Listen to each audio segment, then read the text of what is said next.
Hello, everyone, and welcome to the HCD webinar series, Adjusting to New Norms, Consumer and Market Research Now. Thanks, and welcome back to all of you that have joined in our previous webinars in this series. And to everybody that's new, welcome. And this is we do a series of webinars periodically to cover specific topics. You can also download them. If you go to our website or contact us, we'll find a way to get you the information on previous webinars. Today's webinar has the topic of adjusting to new norms amid the situation that we're all in currently. We've talked to a lot of clients that have brought up how norms really fit into moving forward from the current crisis of COVID-19 and how people's habits have changed. And so given that we've had so many of these conversations at this point, it seemed important to talk about it and some of our thoughts on the topic as well. Now, I also want to give a little introduction and go over some housekeeping. You'll be hearing today in our webinar from myself. My name is Niedziela. I'm VP of Research and Innovation at HCD. I'm a behavioral neuroscientist, PhD. I'm joined by Glenn Kessler, who is the president and CEO of HCD Research. To go over a couple of housekeeping details, we do like to keep this as interactive as you can, meaning that if you are able to and you see the chat icon on the Zoom application, please feel free to send us any questions during the webinar, and we're going to do our best to answer them during the conversation today. So please feel free to make comments and ask questions, put them right in that question box, and we'll try to address them throughout. Ones that we can't get to, we'll do it at the end as well. So if you're more comfortable saving it to the end, that's fine, or emailing us directly, but please feel free to join in and we'll try to address any questions you have during the webinar. So what we're talking about today is how to adjust to the new norms. We're going to talk a little bit about why this is really important to think about right now with using historical data and forecasting. And also that we are facing a new normal. And that's really the situation that we're all in, research houses as well as end clients, and how we really see a way of moving forward from this. So how do we get to the next base? And what are some research solutions that we can offer or think may be good options in the future and as well as right now? A little bit of background on who we are. HCD is a research house that has focused on consumer market research, all about looking at how consumers are perceiving, evaluating, responding to different stimuli. It could be anything from consumer products to communications, media, all sorts of things, product development, all the way through marketing. We do our work worldwide. In some cases, it's in person with biometric and physiological measures. In other cases, it's surveys and psychological tools you can do online. We do everything from early stages of exploration all the way through validation. But enough about us. Let's launch right into why we see it as being so important to talk about this right now. If you just think about how you are operating today and how things have changed so far this year, the relative importance of things in your life has certainly changed, right? So coffee, absolutely still important. Your car, not so much, right? We're not driving as much. Internet, super important. Shaving, perhaps not so important. Maybe for your Zoom meetings where you're using your webcam, maybe not. Sweatpants, definitely up on the rise. While some industries have certainly slowed down their production, I think that everybody in the internet meme industry is actually performing quite well these days. Now, to quote Plato, necessity seems to be the mother of invention. And so a lot of the behaviors that people have right now in adjusting to their new normal is really out of necessity. So a lot of new ideas are coming out, a lot of new behaviors. And so this is definitely something to think about as we go through this discussion. Because if you think about what the new normal is right now, where you used to go to bars or to coffee shops and socialize with people and order things to your heart's desire, that's not the case currently. And more often people are, like in this case, drinking at home. And so this has become the new normal of alcoholic beverages or even coffee drinks, where you would normally go to the grocery store, maybe with your kids in tow, and be touching all of the products, and your kids are picking out the boxes that appeal to them, the packages that are most appealing. It's a little different now because now we are ordering things online. And you see there's a huge difference on what is maybe attracting your attention if you're looking at a shelf versus if you're looking at an app for food delivery or for curbside pickup. You can see here in the image I've pulled up that you're seeing a little bit of the package, but really you're seeing mostly the names and the price differences and the size differences. For example, you can see 18 cents per ounce versus 25 cents per ounce. And that could be more meaningful to people in shaping their behaviors. Another thing that's starting to happening locally to us, I'm outside of Philadelphia, is that the local distilleries are doing a lot more outreach online. Stateside Vodka is one near me. America has never needed booze like it does right now, right? So the messaging has changed on how you connect with your consumers. So how do we go about typically with norms? And I thought this was an interesting sort of additional meme to consider. The norm is dead, long live the norm. When people use the king is dead, long live the king, it was all about when one king passes, then simply a new king comes to replace him. And so we want to address that issue as well. If the norm that was used in the past, the historical data in the past is no longer relevant, what do we use in its place? Simply have a new norm, or is there a better way to measure that? So that will definitely be a focus of today's discussion. And I want to introduce Glenn Kessler, who's going to talk about the issues behind norms and historical data through some example as well. Glenn? Great. Thank you, Michelle.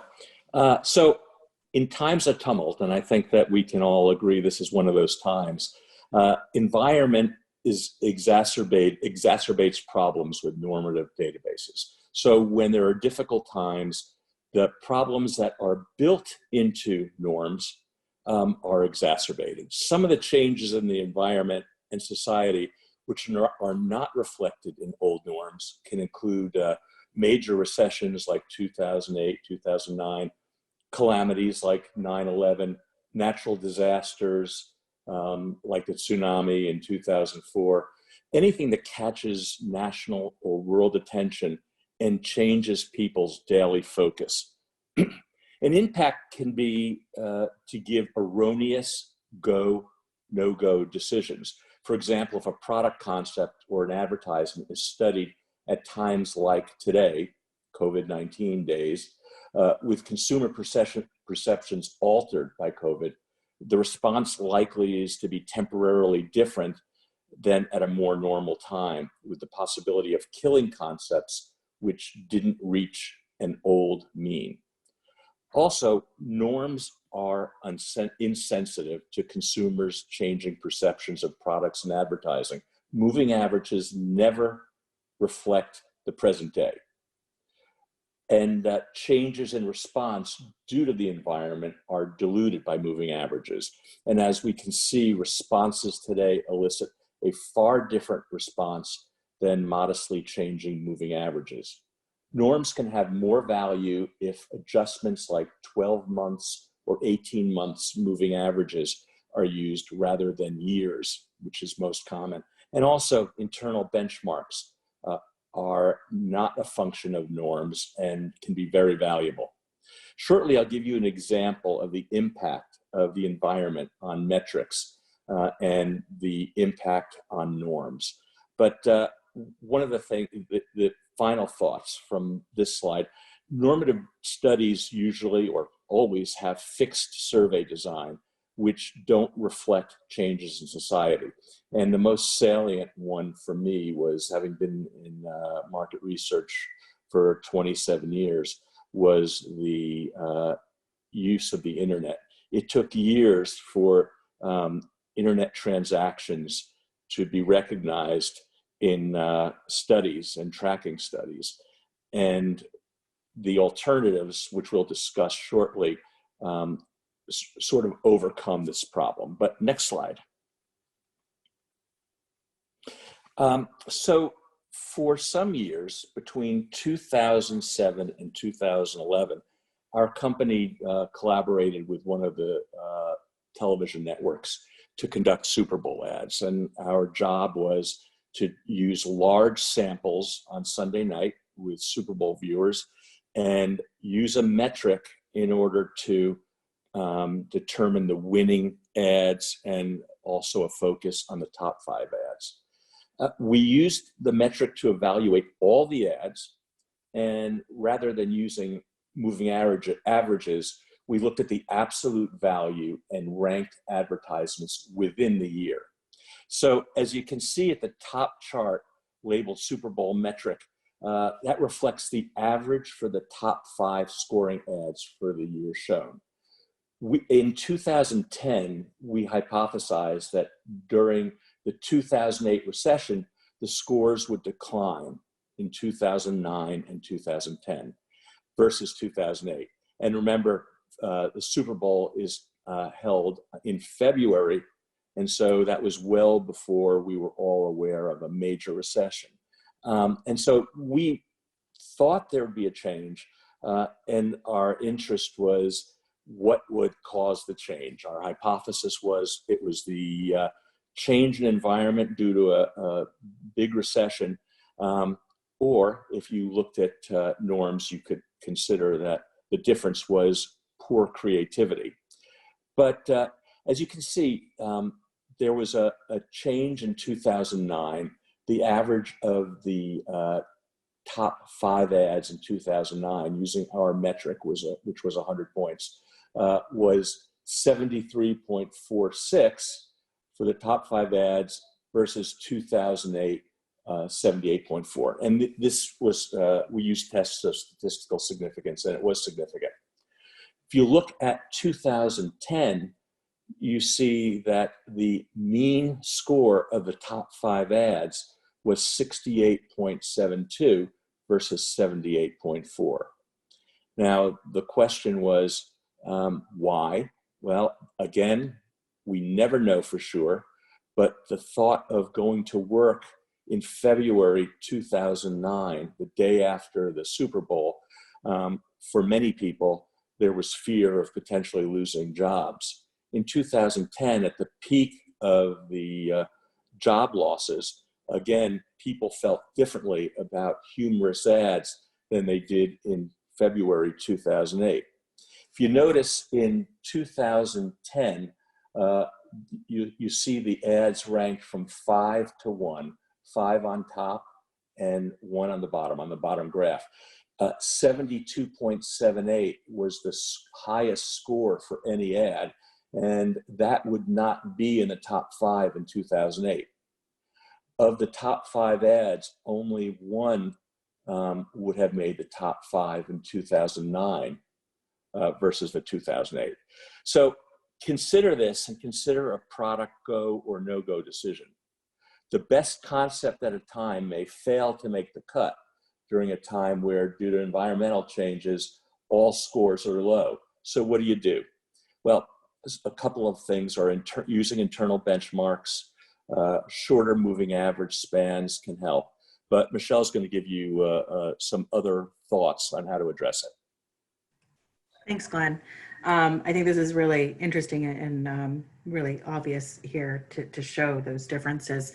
Again, just as a reminder, please feel free to use the Q&A icon if you have any questions during this talk, and we'll address them as they come up.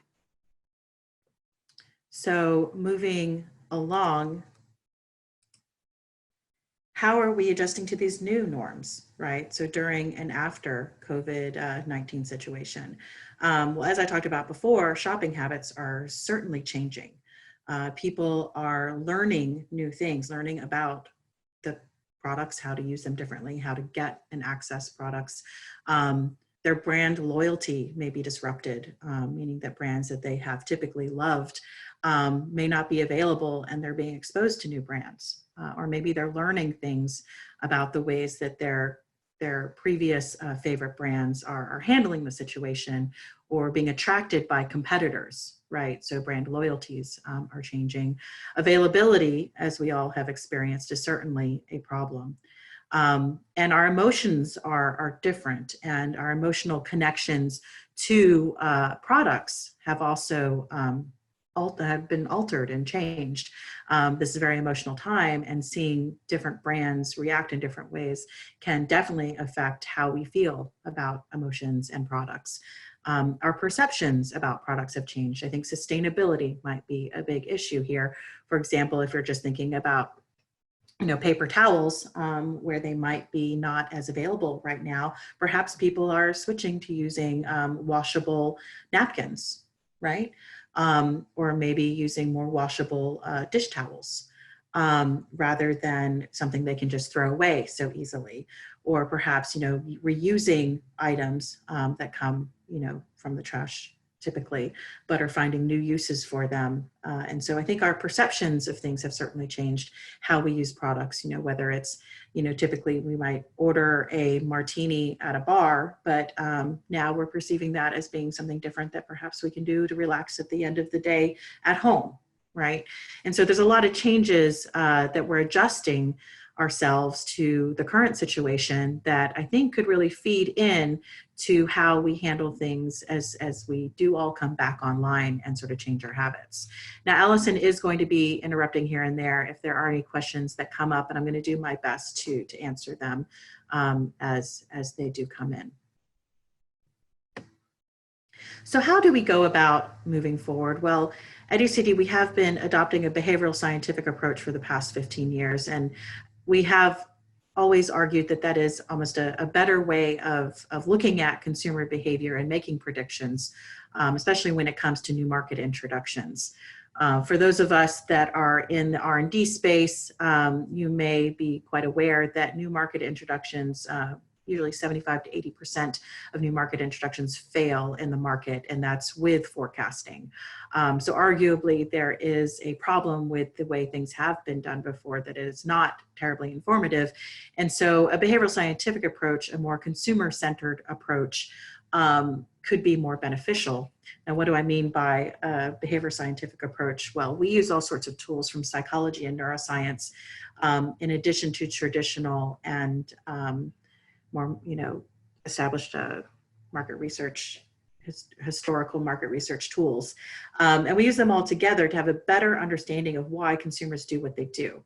And so I like to talk about things in forms of habits. So consumers are very habitual. The way they go shopping, the way they use products, it all has to do with a cue that triggers them to use the product or to buy the product, a routine, a way in which they actually use the product, and then the reward they get from using it. And all these things can be measured through both traditional and non-traditional tools, non-traditional being the psychological and neuroscientific.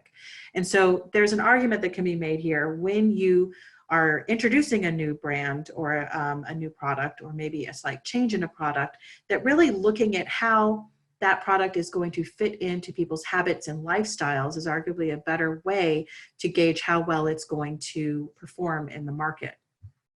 Same with any communications, et cetera. So how do we go about assessing the current crisis? Because I think that's a really good place to start. We've had clients that have asked us whether or not we think they should be doing any research right now. And sure, it can be difficult right now because you can't bring people into a central location testing, but a lot of work can be done online. And you can certainly find out what consumers are doing with products, what are their current habits, and how have they changed right now that can actually give you information so that you can address those needs as we all come back online. So when you're looking at analyzing what's going on in the consumer habits and the consumer lifestyle, first we start with getting that language. What is the consumer language that they use when they talk about what makes them buy something or use something? What's the consumer language that they use when they talk about how they use it? And what's the consumer language around the rewards that they get behind it? We then use MaxDiff to assess what the current needs are. And I think that that could be really important right now when you're thinking of products that people are buying, right? So what are the needs and how is that being met today? And then also look at perception. So in this case, comparing products A and B on the bottom right here using implicit association. And then when you combine that needs with the perceptions, you actually get what's called a needs gap. So you can see what the consumer's needs are and whether or not they're being met by your current brand. And that can give you a lot of information about how you can meet those needs in a better way and how you can then apply that within the habit loop of cues, routines, and rewards to really make better products that are going to be more appealing, that people can better integrate into their lifestyles and habits. And that's really the key here, is understanding how those habits have changed so that you can meet those needs as we come back online. So you can innovate from the current mindset. So if we can understand what's going on with people right now within the current situation, and we understand some new disruptive ideas based on the cues, routines, and rewards, for example, finding that it's available, that it's more affordable, find out what's changed in the routines. Maybe the rewards are that it's fresh, or that it's convenient, or that it just makes them feel special and loved, maybe some emotional sort of rewards that are coming out. Then how can we apply that to the product or the marketing mix? So how can you take that information and apply it to maybe your communications approach, or changes to the actual product, or how the product functions? Maybe it's just a packaging issue, but to address that cue, to address that routine, and address that reward. Then you can look at different concepts that you've come up with and test to make sure to validate that those concepts are actually meeting those needs and those perceptions. To find out, okay, is concept A affordable? No, in this case, people aren't viewing it as such. Concept B, is it viewed as being available? Perhaps it's not, but perhaps concept C here is really ticking all the boxes, and so it's going to meet the consumer's needs within their lifestyle and habit loop in a much better way. Now, the difference between using the norms from before and using an approach like this is that, again, this is a much more consumer-centered approach, and it's really assessing what's going on right now. What does the consumer need in the future, and are we meeting that? So how do we go about moving forward? Again, thinking about the behavior scientific approach, how does that actually work when we think about how these behaviors are changing? Well, if you're assessing what's going on right now and people are, say, in their grocery shopping using the apps instead, I could see how people are going to continue to use those apps. The app is disruptive, and it has changed the way they maybe come up with their grocery lists, how they compare products. And so you can see how that's actually going to disrupt the consumer's behavior. So when you're trying to appeal to them on shelf, you might actually have to take in more consideration before they get to the shelf. So how are their habits changing that you're going to have to address moving forward? Or maybe if you're thinking on the other side in the bar situation or the restaurant situation, well, there's a lot of changes going on right now where people are doing more socializing online. I just had a birthday party with a bunch of high school friends that we did on Zoom, and it was really fun. I find myself connecting with a lot more of my old friends that I haven't seen in a long time during this crisis. And I think you're going to see a lot of changes like that. A lot of local distilleries are having tastings on Facebook Live. So you can order the products online, have them delivered, and then join a Facebook Live event to do organized tastings with experts. And so I think you're going to see a lot of things like that that are really changing people's behaviors, changing the consumer experience. And so the habit loop will be changing. The cues that get people to buy something, the routines and how they're using it, and the actual rewards that they're getting are all going to change. And it's going to be important to assess these things as we move forward from this crisis. So again, as those things disappear and people are back in stores, we're left with a new normal. So we suggest that you could actually do some tracking of this to really see how we come back online. Of course, a lot of things are going to be gradual. People's habits will start to adjust to a new norm, and they're going to take those learnings that they've had most recently, and then you can start to apply your learning and see how well you're adjusting to how your brand is adjusting to those new needs and those perceptions. Are you meeting those needs? Are you meeting those perceptions? Are those things working together? And track it over time, because this is going to be in flux for a while. As you saw in Glenn's example, while the market crash happened in 2008, the recession, even in 2010, the effects were being seen, and the historical data was not accurate at forecasting. And so really thinking about how those norms have shifted and never quite go back to the same is going to be important moving forward. And so to go back and look at the key takeaways that we would like you to think about in moving forward, understand that things are never going to be the same, right? We're all learning new habits. The market landscape is going to change on product availability, who is going to stick around, who is going to be successful. And so to move forward, we think that a new tracking needs to be done to really take into account consumer behaviors, to really take into account consumer perceptions alongside their needs, as well as the emotions that are elicited from products, because certainly there's a lot of emotion that are attached to products right now. Why do we think you should measure now? Because the norms are shifting, and it'll be very important to track that and to adjust to it as we all come back online. And a big question is, how reliable will that historical data be? Is it that we need to throw out the baby with the bathwater? Is it, the king has died? Do we need to bring in a new king? Or do we need to shift our perspective and go with a queen, right? So I would suggest a queen, of course, and go with something that's going to perhaps be maybe address the situation a little better from a behavioral perspective.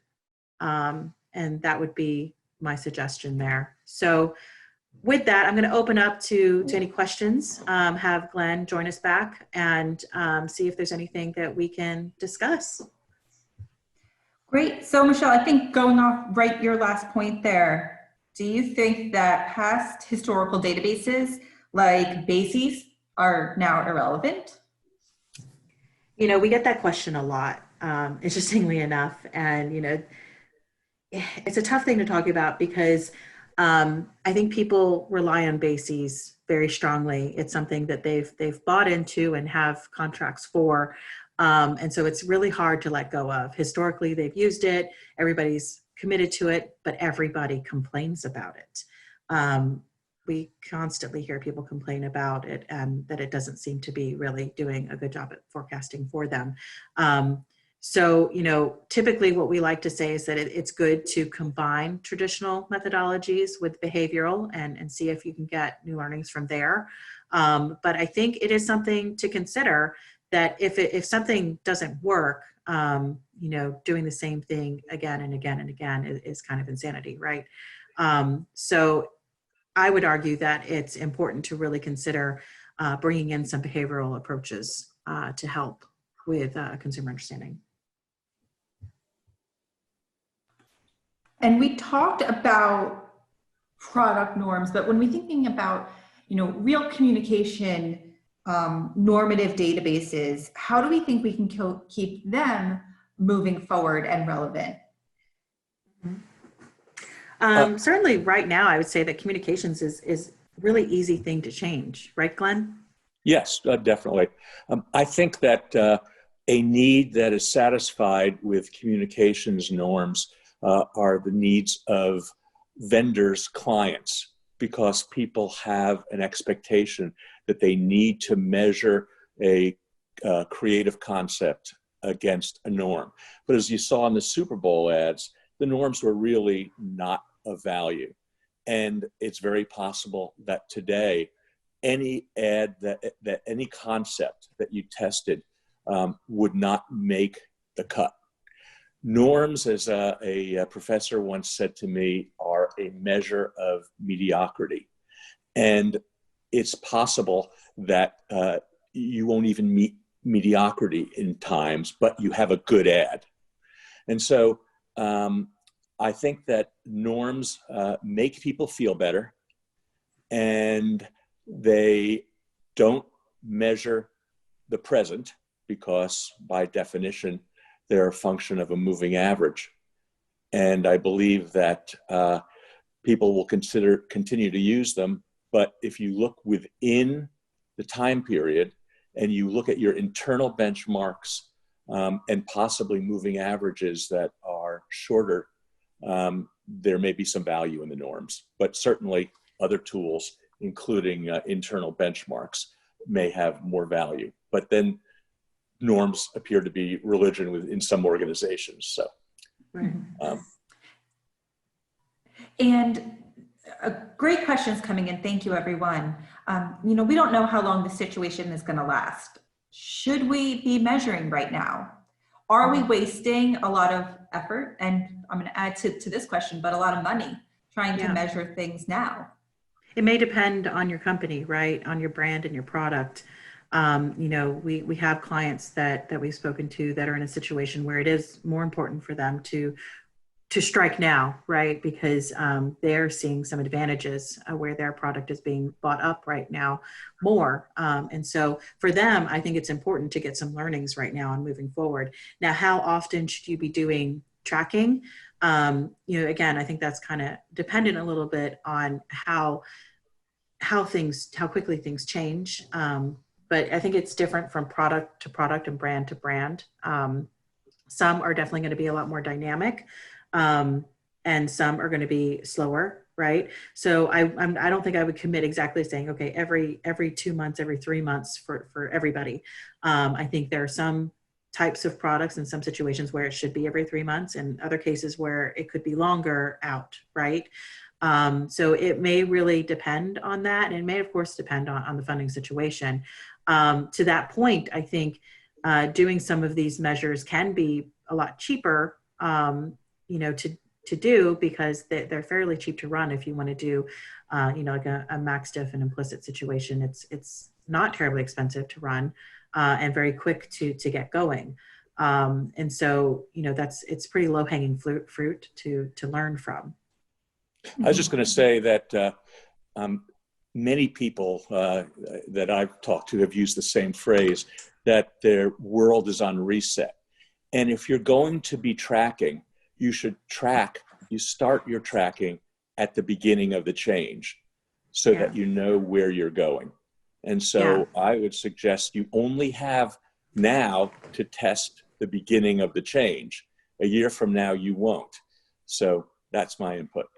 Especially if your product is one that's in flux right now, because trying to figure out any advantages you can learn from the current situation, I think could be really informative. And Michelle, maybe you can add to this idea of tracking a little bit more, and the importance of, when we think about tracking, what are we tracking? And this idea of those cues, routines, and rewards, and how we can look at those over time and our changing needs, our changing perceptions, and our changing expectations. Absolutely. I think getting an understanding of how people are using the product right now, and then how they're going to be using it when we all come back online, understanding those differences are going to be really important to having successful products moving forward. But also tracking those needs, because again, they're going to change. But maybe most importantly, the consumer perceptions, because how they perceive your product, how valuable they see it, how rewarding they see using it is definitely going to dictate how the consumer behaves in shopping or in responding to communications. And so I think really taking all that into account as we all move forward and as people are changing are really key to staying top of mind with consumers as well, that you're really riding this with them. Great. And I want to call out the elephant in the room, right? HCD, we have a normative database for our standardized ad survey. What is your opinion of that now? And what are we doing to keep that relevant and keep it moving forward? I'll respond, and specifically on the communications area. We faced the same thing in 2010.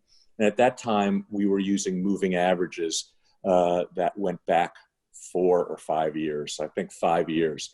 And at that time, our response was to change moving averages monthly for 12 and go back 12 months. So that's one way. But I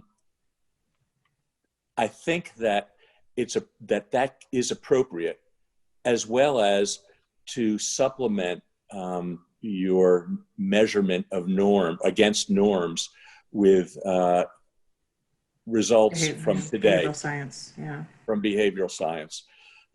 So the other point that I made before is that one of the drivers of norms is our clients and people who work in companies that track norms, because management often requires them. Does that mean that it's not better to look at behavioral measures in the present? I don't know, but that's one of the things that we're faced with. People want norms.